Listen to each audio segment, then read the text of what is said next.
What is up, everybody, and welcome back to the All Things Liverpool podcast with me, Anish Dogra. And as you can tell by the gleaming smile on my face, I am actually doing this show with a much happier mood, with a great feeling after an exceptional win on Sunday. A win that surprised me, didn't surprise me, and all in all was absolutely fantastic. The way we played, the energy we put in, the effort from every single player on that pitch, and even those who came off from off the bench, they also had a great impact, and it was a great result. One that will hopefully now really kickstart our season. I know for a couple of weeks now, I thought that some results in the past would have kickstarted our season. When we beat Ajax in the Champions League a couple of weeks ago, I thought that was a bit of a kickstart. Rangers, the 2-0 win, I thought that would have been something.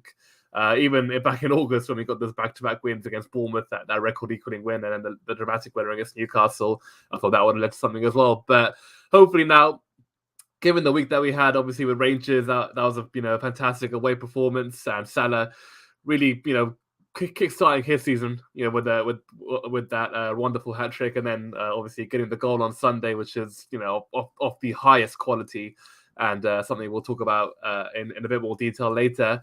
But yeah, a brilliant win, one that was very much needed, and of course that is where we'll begin today's show. So going into the match, it was a case of expecting the worst. I think we all knew that Man City were the better side. They were obviously in better form, haven't lost yet, look absolutely phenomenal, and of course have the best striker in the world in Erling Haaland, and in my opinion also the best midfielder in the world with Kevin De Bruyne. And they were formidable. They have been formidable for all season, and even though they lost on Sunday, they will still continue to be very, very good this season. And still, I think most people's favorite, including myself, to win the title. Even though down there at the bottom, I'm asking the question if we can, which of course I'll get into it a little bit later. But City coming into the game, it's always a tough ground at Anfield. It has been for them in history. In the Premier League era, I think they've only won 2 or 3 times. In fact, the only stat I saw was that they won 3 times in 50 at Anfield. I'm not sure how long that spans, but it's definitely a long time. And even you look at the era under Guardiola and Klopp, the only win they've had at Anfield was that 4-1 win in the COVID season. But mitigating circumstances by the fact that obviously we need our crowd, and it showed on Sunday how important they were. And obviously playing inside an empty Anfield wasn't great. And of course, having no centre backs that season, so it's never easy ground for them to go to. It's the same with us with certain grounds. I think before the last couple of seasons, Old Trafford was never a great ground for us to go to. Even in recent seasons, we've been better than them, and it's the same case as for City at Anfield. So for them, they knew what they were coming into was obviously going to be a very hostile atmosphere, very energetic crowd from Liverpool, because this kind of game was one that you expect the crowd to be really up for. It's a big match. It's an evening kickoff, and Liverpool, in the past, and even in the Klopp era, I think we've always boded well when we are the underdog. Obviously, Barcelona, no one expected us to win that match, but we did. Borussia Dortmund, Manchester United in the Europa League back in Klopp's first period, and so many matches down the seasons. Even City when they came in and they were invincible in 2017-18, the season they got the 100 points. Even then, people expected City to win that one, but we turned it on its head and won the game. So it was a typical ground for City to go to, but one where you still expect them to do better, given the quality that they have. And like anyone says, and like the old saying goes in football, if you want to be the best, you got to beat the best. And whilst Liverpool aren't right now, Anfield is still one of the toughest grounds to go to, no matter how poor or how good the team is playing. And in the main, I didn't think City were terrible. I didn't think their passes were astray. I didn't think they weren't creating chances. Haaland still had a couple. There was like a header in the first half, 2 or 3 in fact. I think one he put straight at Alisson, and one he put over the bar. I thought Foden was quite lively in the opening period. And obviously having to start James Milner at right back, that was a big fear, I think, of every Liverpool fan, myself included. Firstly, because of how good Foden is. He's got a wonderful record at Anfield up until Sunday. He had scored in both of his seasons when he's played there. And secondly, a 37-year-old guy who's obviously got nowhere near as much pace as Foden has. It seemed like only one winner. And obviously, and the third reason, I remember the 2-2 draw last season at Anfield. Foden absolutely destroyed Milner. I think Foden should have got 2 goals in the first half, but Alisson bailed us out. And Milner should have got sent off as well for 2 fouls on Foden. One was given as yellow, and the second one should have been a second yellow, but he got away with it. So going into it, we were fearing that, how Milner would do. And obviously Milner is a wonderful player for us, has been a wonderful player, but he's played too much football this season, and it's not fair for him to ask him to play at that level at this age. He shouldn't have to do that. He probably isn't even expecting it to play for that long, and play as many minutes as he has done. But he was unbelievable, an absolute credit, and showing why this Liverpool team don't throw in the towel very easily, and they can raise their games on certain occasions, and they certainly did that on Sunday. So City, I thought they were good. They created chances, and on another day they probably could have got a goal. We'll obviously talk about the VAR decision a bit later, but we speak about the chances, the 2 that Haaland had in the first half, the 1 in the second that Alisson made a very good save, diving low to his left, I think, or left of the goal, so his right, I think. And City, on another day, those chances go in. Haaland, he's been absolutely prolific, but he is human after all. I know we all joke that he's a bit of he's kind of Terminator. He seems like a robot and it's just absolutely lethal, but he is human. He will miss chances on occasion. And it's nice to know that in the 2 matches he has blanked in, well, the 2 matches he's not contributed in this season. He didn't score against Bournemouth, but he got an assist in that match. But in the Community Shield, he didn't score and also had a lot of chances on that occasion. And against on Sunday as well, had some decent chances but didn't score. So hopefully, for our sake,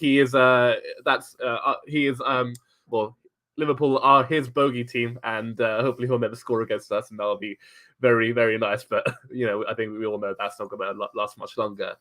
So City were good, but we got to talk about us. And quite simply, it was by far, I think, not even this season, I think it's the best performance we put in this calendar year. I can't remember too many where we absolutely obliterated, well, not obliterated, but put in absolute 110% from every single person on the pitch. Obviously, there were some good performances this year with the FA Cup win against City. I thought the FA Cup final, we were good as well. And there were some games this season, last season rather, this calendar year, where we did play very good football and controlled matches and won well. But Sunday was a real throwback, backs to the wall, defending for your lives, defending for each other, being involved as a unit. And every single one of those players, to a man, were fantastic. And with City, you're not going to beat them in terms of quality, because they are without a doubt have the best players in the world and the most world-class players in their team. Everywhere in the pitch, you look, there's a world-class player in each position, bar maybe one or two. So the way to beat City, as we have done in the past, as teams have done in the past, is that you got to work hard. You got to work incredibly hard on and off the ball, and that's exactly what happened. And we can talk about the back four, who were fantastic. Robertson came in, looked like he was really back to his very best. I know we've talked about Robertson for quite a while this season. When he was playing, he didn't look like himself. He looked very tired, which is reasonable given the football he played last season, and of course the summer exertions he had with Scotland.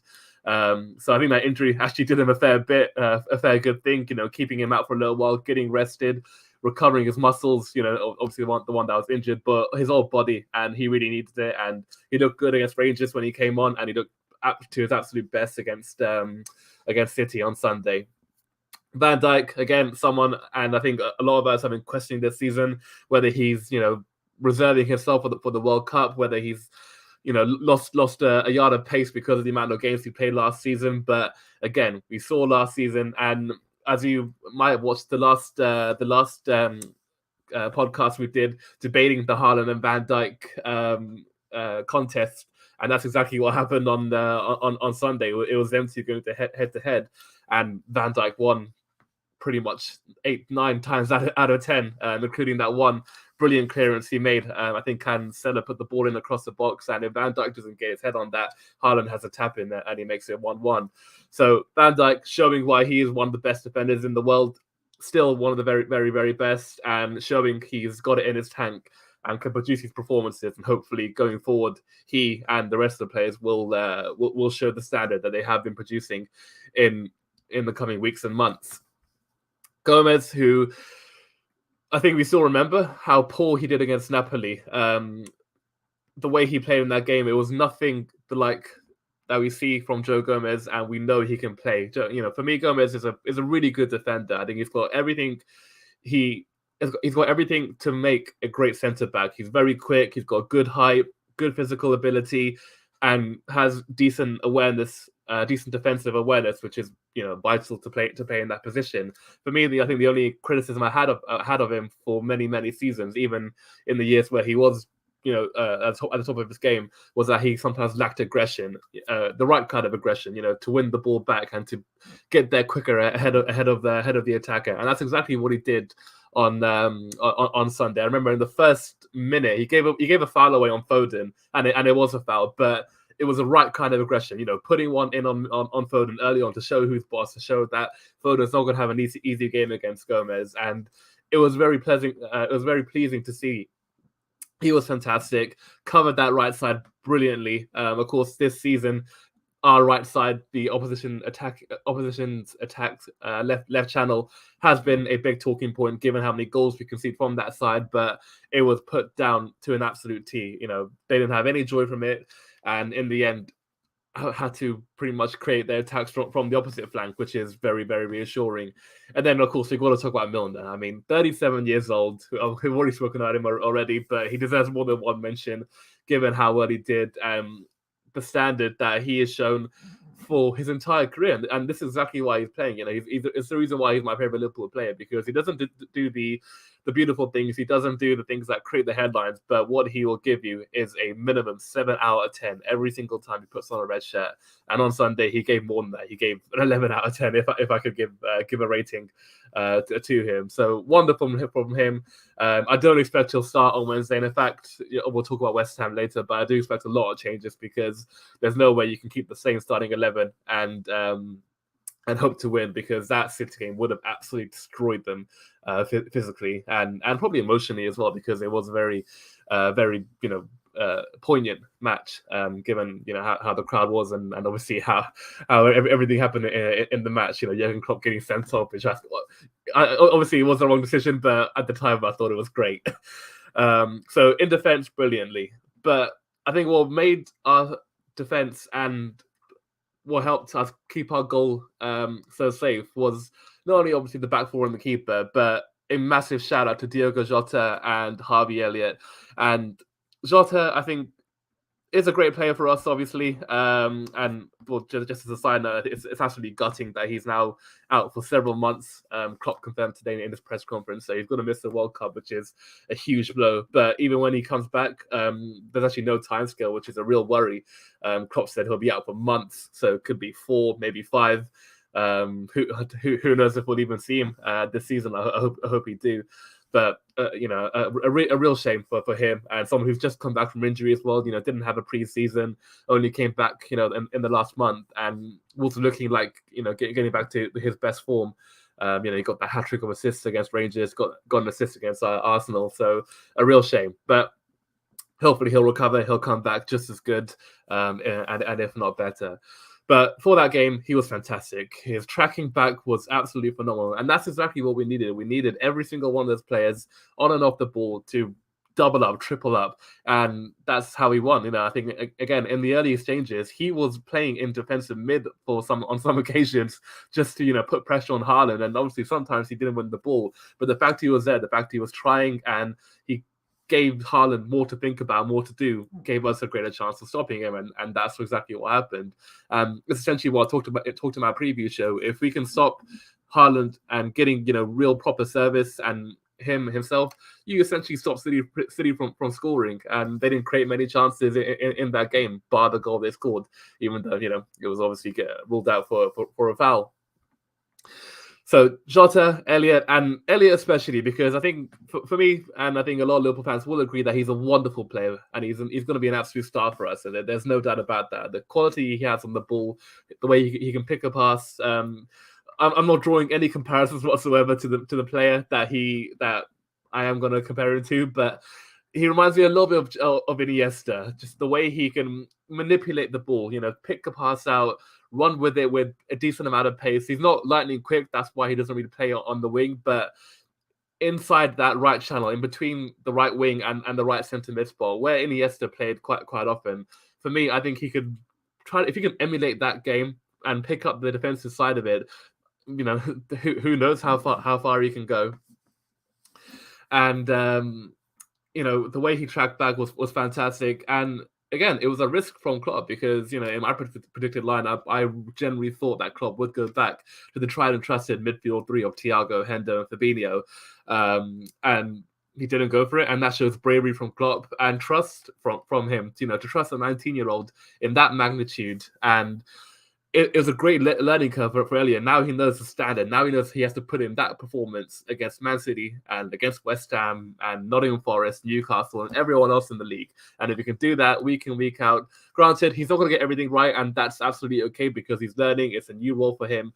But if he puts in that effort, which I've no doubt he'll want to, then he can keep on going. And it was wonderful to see. Wonderful for him to really elevate his game. And when he did get the chance to get on the ball, he was absolutely wonderful. There was a few really good passes he played in to split that City defense that led to some good counter-attacking opportunities for us. And it was a great display from him. So the two wingers tracking back, fantastic. Salah, back to his very best. Very, very, very, very best. He obviously got the hat-trick against Rangers, the quickest ever in Champions League history, which is fantastic for him to get that mojo back, to get that confidence. But the way he preoccupied that City backline was unbelievable. Not only for pace, because we all know Salah is very, very quick and is one of the fastest in the league, but the physical strength he has is an absolute joke. He's coming up against Ake, Ruben Diaz, Akanji, three defenders who, they're centre-backs. They're big, 6 foot plus centre-backs, weighing 80, 90, 100 kilos with all muscle. And he gave them such a torrid time. And it wasn't a surprise for him for us to see the kind of goal he scored, because if you look at Salah, he's pretty ripped. He's got like a 6-pack and everything, muscles in all the right place. So he's a pretty strong guy, and he used that wonderfully for his goal, and a real high quality goal. We'll talk about it in a second, but I just want to finish up on Salah. He was fantastic. Hopefully now that's going to be giving him the mojo to get back to form, to get back to the level that we know he can. And I think for Klopp and for Pep Linders to realize that Salah is okay on if you push him out wide, but he's nowhere near as effective. You saw in the last 2 games now, Rangers and City, if you play him centrally, you play him closer to goal, he will get you goals. He will do so much for the team, and he will win you matches on his own. And that's exactly what happened in the last 2 matches. And lastly, Bobby Firmino, I thought was very good again. Did everything that we know Bobby Firmino can do and has been doing this season. And again, a real great performance from him. If he can keep up this form, even better for us and for him as well, because he'll want to get into the World Cup. So wonderful from us. Just to finish up quickly on Man City, with the way they're playing with Haaland and kind of how they're set up to get the best out of him, I kind of wonder if it's hindering them a little bit, because there was a great point that Rafa Benitez made about Erling Haaland and Kevin De Bruyne, and it was a really great point, because what he said is that them two are like Steven Gerrard and Fernando Torres when Rafa was Liverpool manager, and when those two were the best players, or 2 of the best players in the world, in 2008, 2009. And it was fantastic because we have 2 of the absolute best in Europe in our team, and they were the ones getting the goals. Torres was, and Gerrard was the one making the passes. But when I look back at it, it kind of hindered us. And the reason why was because we were so reliant on those 2. It had to be Gerrard to make the passes, it had to be Torres to get the goals. We look at everyone else in that team. Dirk Kuyt didn't get many, got 10 goals in all comps all season. Ryan Babel was the same. Albert Riera, Yossi Benayoun, all those players were chipping in here and there. But you see, in this day and age, you need goals from everywhere. And you look at Liverpool, let's say in 2019, 20, there were goals everywhere. Salah 20, Mane 20, Firmino 15, Trent got 5 or 6 from right back, Van Dijk 5 from centre back, and Robertson got loads of assists, and that's what made us so good. And that was the difference from the Gerard Torres era to what the era was now. And this takes me back to the original point with Manchester City and how they changed last season when they didn't have an out-and-out striker. They had the false nine, and you saw there were goals coming from everywhere. Gundogan was getting 10 to 15 a season. Foden was, De Bruyne was, Sterling. Obviously, Sterling was never the most prolific player, but he would get 10 to 15 in the league. And if you have 4, 5, 6 players who were doing that, Mahrez was another. There's probably a few others I can't remember that off the top of my head. But it kind of made City a more dangerous opposition. That the fact that you didn't know, well, you knew that goals were coming from several sources and not just one or two. And don't get me wrong, it's always more beneficial to have a striker, a real out-and-out number 9, because that is the difference between, winning a title and not. Because goals win games and strikers are the ones that gets the goals, and that's why they cost the most money.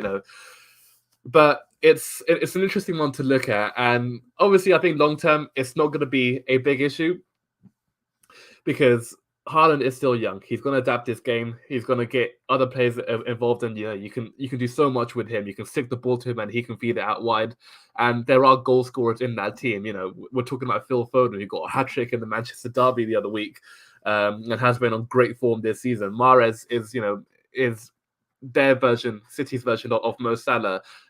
Someone who will cut inside, shoot on goal, has an eye for goal, and has a lot of that in him. Alvarez. Great, I think a very, very good striker. Hasn't played that much this season, but when he has, he's impressed me a lot. So it's a reasonable suggestion to make, and one that I think City kind of do need to alter because they can't keep looking for Haaland every single time. And teams now have seen the blueprint. They've seen what we did. They've seen, in fact, even what Newcastle did. Don't forget in that game, Newcastle went 3-1 up back in August, and if City don't get the ball to Haaland often enough, and even if they do, it's not 99.9% guaranteed he'll score every single time. Don't get me wrong, it's a 90% chance, probably 95, but he can have off games here and there. So one for City to ponder.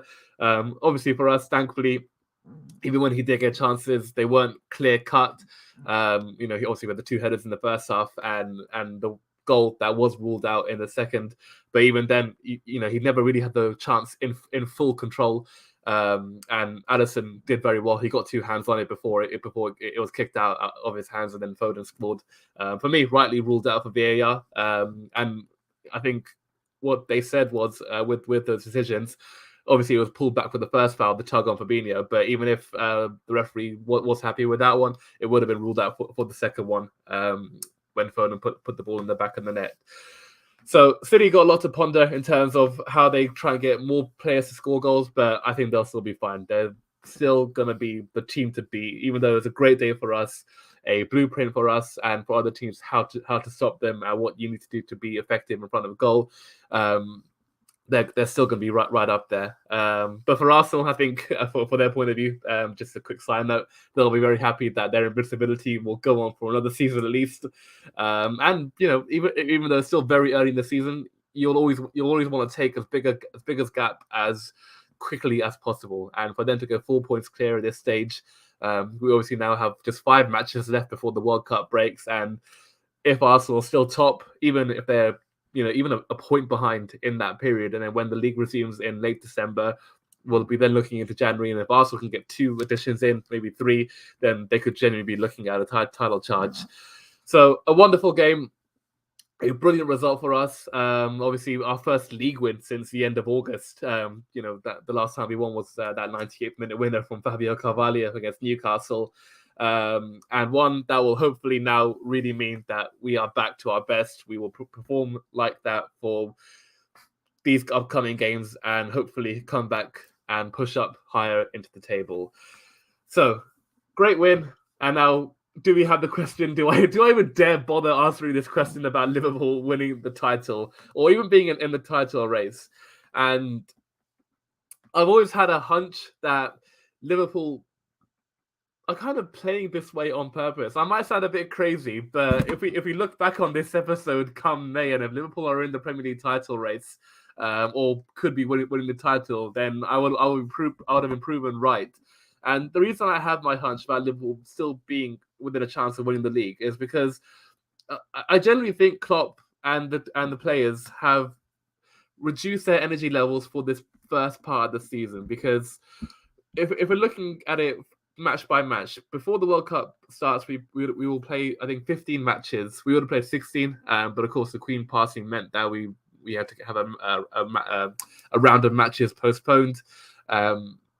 So that means that I think we'll play 15 or 16 matches by the time the World Cup starts. So that means you got another 20 odd games, which is more than half the season. In fact, it was nearly 2/3 of the season left when the league resumes. And then by that point, like I said about Arsenal, you'll have the league resuming at the end of December, and then it'll be 1 or 2 matches you'll play in the January window opens. And there's no doubt about it, we definitely still need players coming in. I know we were fantastic on Sunday, but we can't replicate that performance every single match because it was absolutely draining for all the players. Even watching it, it was very, very difficult to watch it because you never knew how City were going to come back in the end, and we had to be absolutely focused for every single minute. But the reason why I still think Liverpool can do it is because of that lack of energy they've shown for the first 7 matches. And granted, they've not won many, but they've also not lost many. Losing 2 matches at this stage of the season isn't the worst thing in the world. I think we had a similar kind of record halfway through the season last year when we got to match day 20 or 21. By then, we had lost twice. So I think it was Leicester and West Ham last season. And in the end, I think we only lost 1 more game for the rest of the campaign. I don't even know. In fact, I don't think we did. I think we went unbeaten for the second half of the campaign. And under Jurgen Klopp, quite typically as well, Liverpool always rally towards the end of the campaign. When it comes to March, you see after March in the final 10 matches, they always produce the best results. Whether it was a couple of years ago when we had to fight for the Champions League, in our last 10 matches, we showed title-winning form. We had won 8 and drawn the other. Last season, of course, we went on that 10-match winning run. And even after we drew against Tottenham, I think we won the next 4 or 5 in the end. So this Liverpool team is still very much capable of putting in a string of wins together. And if they can get on a roll, they can now get that second win, which hopefully will happen against West Ham tomorrow. And then that third against Forest, which it will be a bit more of a challenging match than I think in recent weeks. I think Forest have turned a bit of a corner. They've drawn the last couple of games. They got a clean sheet tonight, which is obviously great for their defensive point of view. And being at their ground and a Saturday 12:30, which we never do well in because we don't like those kickoffs. I don't like those kickoffs. But Forest could be a decent challenge. But for us, if we're able to get that string going, if we're able to get a few wins on the bounce, then there's no reason in my mind that we can't crawl that gap back.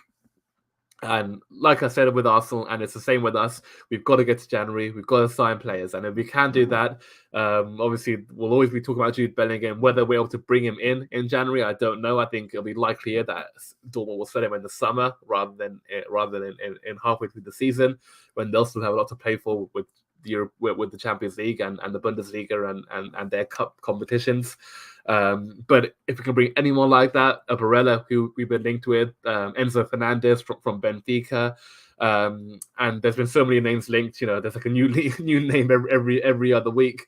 I'm seeing there's some reports of I think a Belgian centre back from Belgium, but I can't remember his name or who he plays for.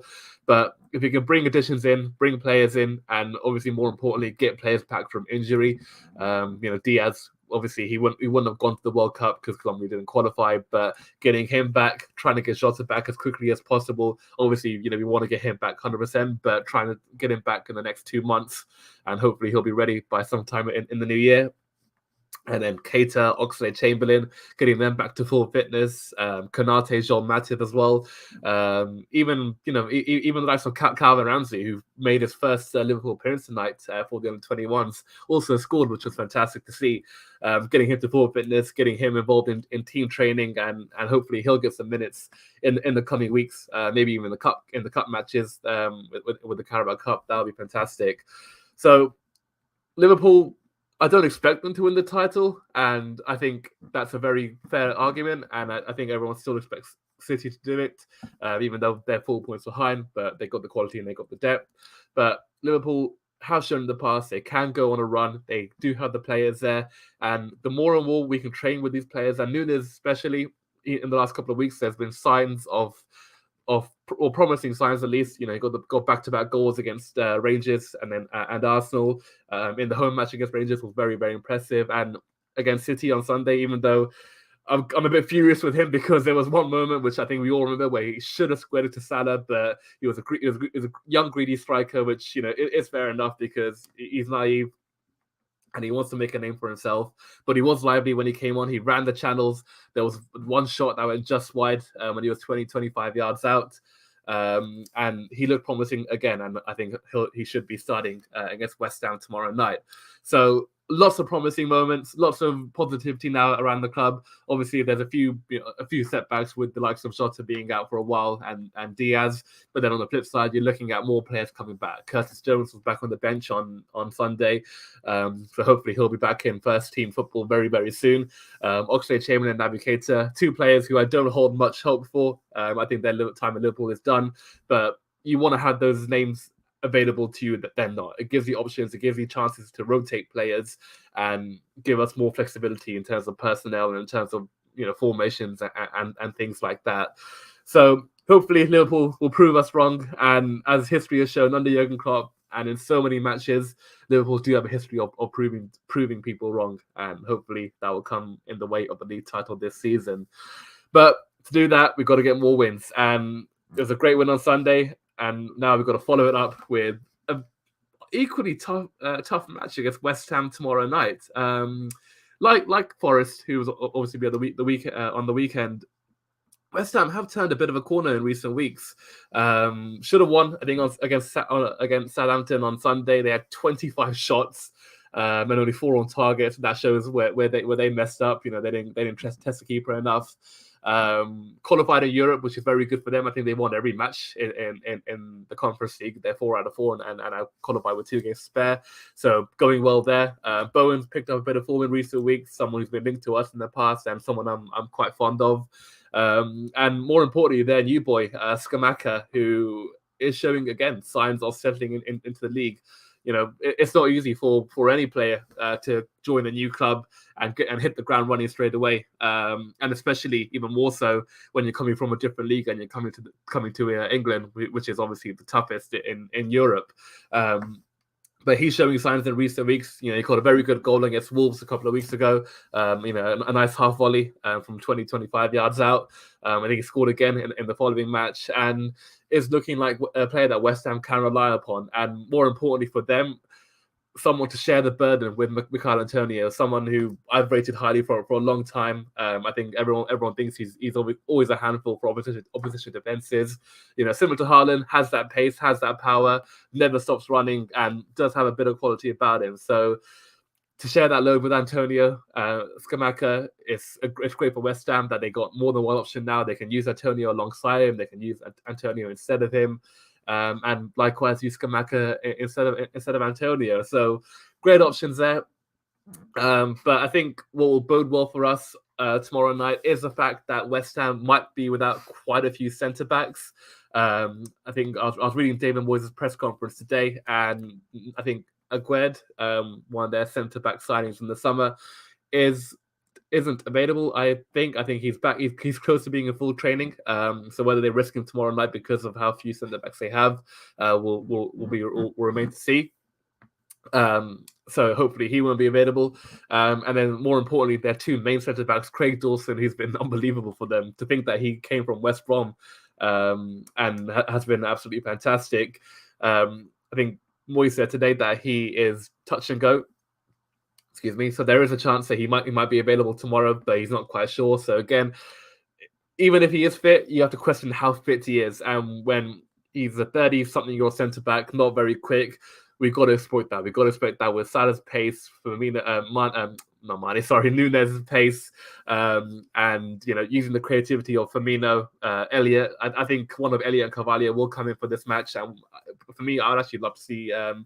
In fact, I would love to see Carvalho and Elliot in this game. Why not play the two kids? Put Carvalho in the 10, Elliot outright. And I actually wouldn't be surprised if we kind of saw Nunez on the left. We'll talk about dynamics in a second. But yeah, back onto West Ham. Zuma, another one who's a bit of a doubt. So again, even if he is fit, you gotta make the most of that. You gotta make the most of these semi-injury prone players and try and capitalize on their potential lack of fitness. But saying that, there's still a lot of quality in that team to hurt us. Declan Rice, who I'm very, very fond of, and rumours that he is potentially linked with Liverpool. That's again another name who we could be in for, and someone who would obviously love to have at Anfield. He reminds me of Jordan Henderson to an absolute T. The running power he has on and off the ball, obviously that defensive awareness, and more recently an eye for goal. He scored a very, very nice goal against Southampton on Sunday. Curled one in from about 20 yards, and in the last couple of seasons has been picking up a few more goals and isn't just an ordinary sitting midfielder like Fabinho is. So for me, a perfect replacement for Jordan Henderson. And even though West Ham have been demanding 100 million for him for the last couple of transfer windows, I think what bodes well for us is the fact that he hasn't signed a new contract.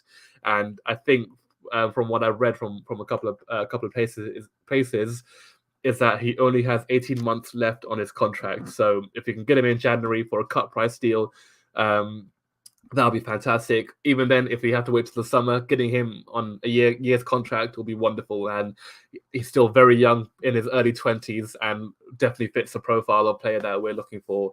So Rice, a great player, someone who is in form, and obviously West Ham's captain now, so he'll be one to try and stop. Souček has always been a decent player in midfield alongside him, and I think the biggest player we should be talking about, and someone who I rate quite highly, is Lucas Paqueta.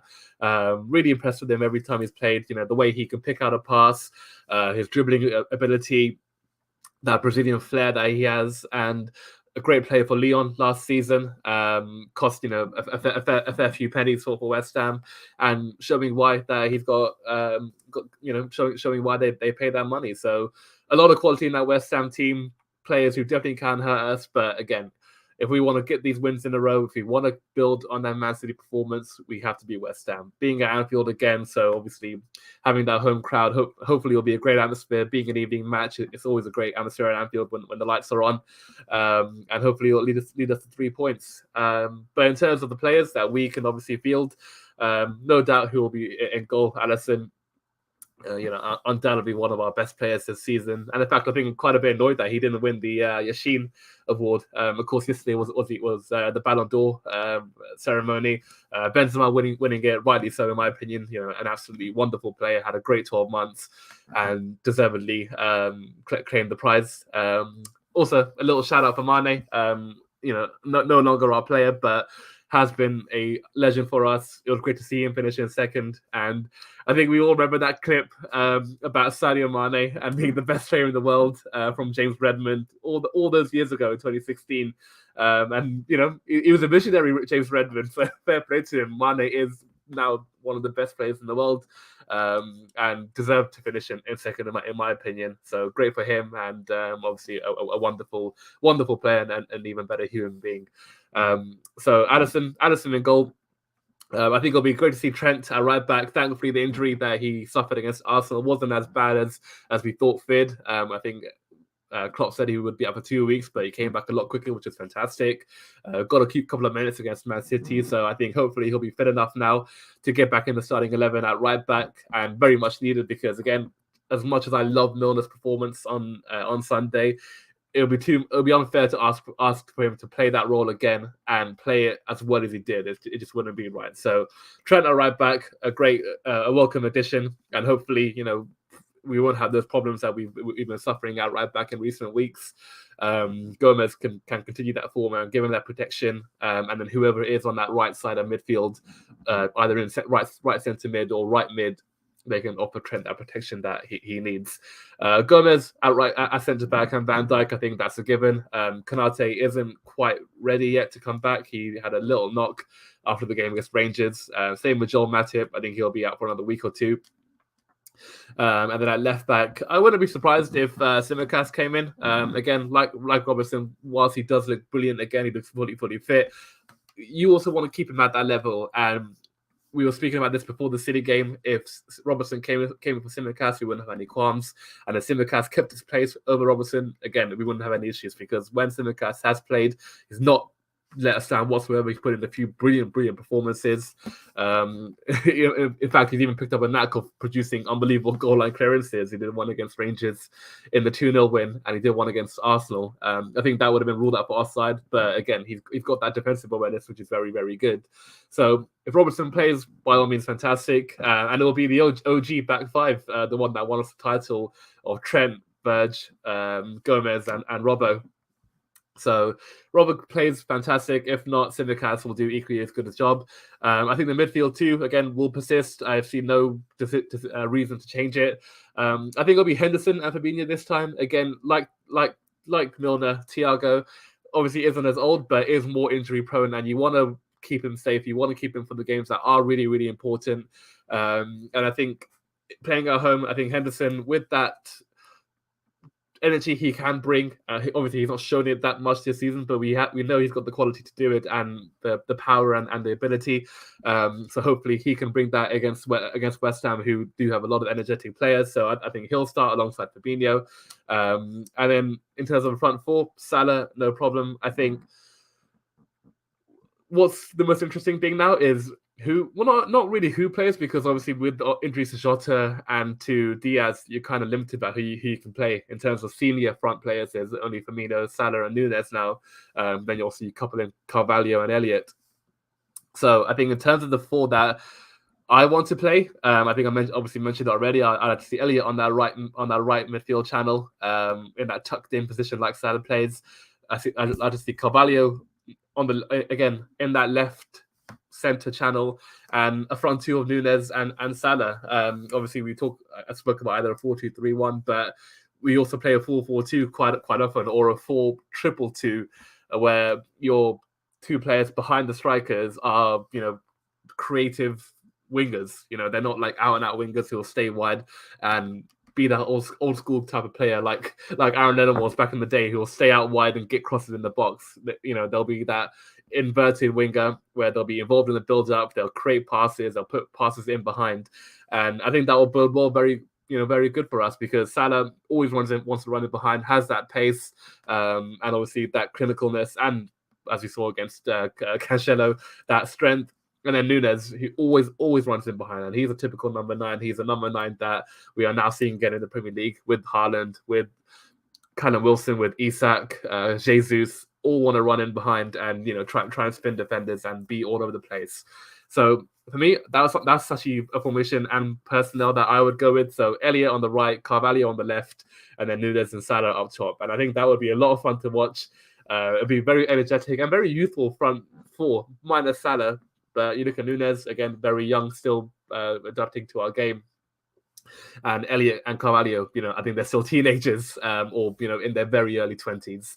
So a very exciting lineup from my point of view, and something that I'd like to see personally. I'd love to see that, but I think what will be the front four will be Salah. I still think Nunes will come in, but I think it'll be Firmino, and I expect Elliott to come in. And I think it will be, again, it'll also be a little bit different, because I don't expect Nunes to be the focal point. I think we'll see him on the left if he does go with Firmino in the 10, and if he does go with a 4-2-3-1. And it wouldn't surprise me, because when Nunes was at Benfica, quite often he would play on that left channel, get in behind, and then cut in. And there was a great goal he scored against Barcelona last season in a 3-0 win in the group stage. Ran in behind the left channel, cut, and then carried on cutting in, beat the first man at the right back, and then shot one into the bottom left corner. And we know Nunes has that in his game to run in behind and then to pop up on the left, pop up on the right, and it wouldn't surprise me one bit if we saw that on tomorrow night. So that's my predicted lineup. Obviously, I hope for the former with Elliott and Carvalho, but if we can, as long as we see the front four from now on for the remainder of the season, and I think that is going to be the way going forward. Just talk about the formation a bit quickly. If you look at the personnel that we have, I don't see them kind of molded into that 4-3-3 that we have been using so successfully for many seasons. I do see a change of formation now with a double midfield pivot and with a number 10. That's why we got Carvalho, because that's where he was so good for Fulham, in that number 10 position. And then Elliott in that right channel, Nunes up top, and then you're looking at Diaz as a left winger, and you're looking at Diaz as well. As good as he is a finisher, and he does have an eye for goal, he is just as good as a creator, a person who will stay out wide, get crosses into the box, and create chances for Nunes, like we saw against Arsenal. Running in behind, being out wide, and putting one into the middle for the striker. So long term, I think that's what Klopp will do, and hopefully for the remainder of the season and beyond, that is what we will see. So hopefully we'll do well against West Ham, pick up another 3 points, and obviously it's actually quite a decent game week. Just looking at some of the rivals matches, I'll just quickly pick it up here quickly. So fixtures. So obviously in terms of tonight, Brighton played, even though it's a bit annoying that they are a bit of a rival because of how well they started this season. They're now in 7th on 15 points. So a win tomorrow will go above them, which will be fantastic. And it's typical Brighton that they played 4 matches now since De Zerbi took charge, and in those 4 matches they played us, obviously, Tottenham, they played tonight, and they played on Friday against Brentford. Didn't score against Spurs, didn't score against Brentford, didn't score tonight, and they got 3 goals against us. Absolutely typical, isn't it? But, to be fair to Brighton, those 3 goals were more of our fault rather than their own quality, their quality. So Brighton dropping points tonight was a good result for us and a chance for us to go above them in the table tomorrow if we can win. And then you're looking at some quite tasty fixtures. Brentford, Chelsea. Again, a good fixture there, a West London derby, and Brighton will definitely fancy their chances, given the form of Tony. He's been absolutely wonderful this season, and an interesting feature that we worked on today at the Premier League was that he's never missed a penalty for Brentford. He's taken 20 penalties, scored every single one, and in the Premier League, he scored 8 out of 8. Now that we've written the piece now, I talked about it. Watch how Brentford get a penalty tomorrow, and he misses his first one. But a wonderful player, one who deserved to be in the England squad for the last set of friendlies. Infuriating that he didn't get a chance to play and to show what he can do in an England shirt. But hopefully one who will be on the plane to Qatar in a couple of weeks' time. So Tony, Brentford, looking good. And in terms of their history with Chelsea, last season they had the 2 matches in the league, won 4-1 at Stamford Bridge, which is quite amazing. Eriksen, I remember him getting his first goal after coming back to play in the Premier League, which is fantastic to see.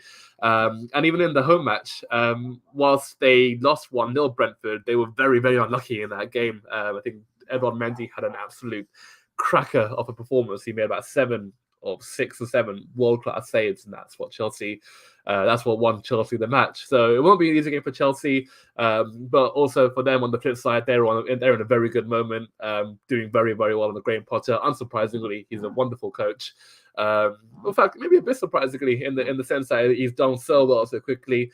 It might be the new manager bounce that we often see with a lot of clubs when they do get a new manager coming in, and they obviously get new results, good results. But Chelsea have a lot of quality. They got a lot of players there, and they're definitely playing for the manager. So it'll be a good game there. Hopefully, one where Brentford can do something. Tony and co can produce the ball and get us closer to Chelsea. And the biggest match, I think, of all for us will be United versus Spurs. A really good game. I'm looking forward to watching that. I think, sadly, it's on the same time as the Liverpool game. Oh, no, it's not. Brilliant. So we're on at 7:30, and United Spurs are on at 8:15. So I'll be able to catch the second half of that one when Liverpool finish. And again, a very, very good, exciting game coming up. Interesting as well, because obviously we've seen United this season, and They don't look any better right now than what they did under Ole. They're obviously hard to beat, which is fair play. They look a bit more aggressive, which is a good thing for them because for so many seasons now they've shown a real underbelly to the opposition. They've not shown great enough determination or even defensive organization, but they got that now under Ten Hag, so they are harder to beat. But in terms of quality, in terms of dominating the opposition, in terms of creating clear card chances, that's still something they really need to work on, because like the wins that they had against Arsenal, against us, and a couple more that they had, all their goals have pretty much come from counter attacks or little bits of individual mistakes from the opposition. So in terms of really dominating a team and winning well, I think Everton's probably the only win they've had this season where they've where they kind of outclass the opposition. But beating Everton isn't a big deal, and I know we didn't win, but the only reason why we didn't was because of Pickford. So for United going into that game, obviously being at home, they'll want to lay down a marker. Another one really. They've obviously done well against the big teams this season, beating us and beating Arsenal. So for them, they'll want to try and make it 3 wins out of 4 in terms of the big 6. And then for Tottenham, on the flip side, they've not been great to watch this season, but they're getting results. And looking at the league table right now, they are just as much in the Premier League title race as Man City and Arsenal are. Spurs level on points with City. Both are 4 behind Arsenal. And you look at Conte, his track record, he's won every single time when he's managed a team. Did it with Inter, ended their 11-year drought for a title. Came in at Chelsea, got 93 points and won the title first season round, and even in the second season when things didn't go so well, still won an FA Cup. So a brilliant manager, great tactician, and someone who always get the best out of his players. And then you're looking at the personnel they have. Again, another team with a few injury problems. Kulusevski and Richarlison both unavailable, which is a big blow for them. 2 players who would ordinarily play in that front 3, but there's still enough quality there. Kane, I think, has been very, very good this season, and if it wasn't for Haaland, he'd actually be top scorer right now, and he scored in his last 5. So great for him. Son, hasn't been so good this season, but has shown a few moments of glimpses in recent weeks. Obviously got that brilliant hat-trick against Leicester. I think he scored in the Champions League against Frankfurt, got 2 in fact in that match, played very, very well. And, as they say, like with Salah, like with Son, form is temporary, class is permanent, and Son has got plenty of class. And even in midfield, Bentancur, Rodrigo, I think they've got, I'm not sure if Basuma is fit, but another good player there to use. And in defense, they'll always be difficult to break down with that back 5. So it'll be an interesting game, one that I expect. In fact, I actually don't expect it to be a very good game, with all honesty, because it's 2 teams who don't really dominate the opposition, if you know what I mean. Obviously, United play on the counter-attack, and Tottenham just grind out wins. They don't really obliterate teams right now. So I think if we can get a draw in that match, that will again be a good result for us to close the gap again. And I think if Tottenham won, we would actually go above United in the league table on goal difference. In fact, I'm just looking at it. How the hell? United are in 5th, and they have a -2 goal difference. I know they lost 4-0 to Brentford, but and 6-3, so that's a -7 there, but they still had more than enough wins. So that's kind of hilarious that they got a negative goal difference, but are in the top 5. But anyways, hopefully results tomorrow will go our way. We'll get the wins that we get the results elsewhere that we need to claw up the table. But for us, it's all about getting the wins, keeping going, keeping up this run of form, making sure that everyone is up to the best they can possibly play, and producing a similar performance against Man City. So anyways, that is all we've got for today. We will potentially be back again at the end of the week to obviously review this match and then talk about Nottingham Forest. Hopefully in the days that occur between that, there will be no more injuries, so we won't have to deal with more problems. And hopefully we pick up a great 3 points tomorrow night. So anyways, that is all we got for today. Hope you've all enjoyed this show, and we'll be back again soon. See you later.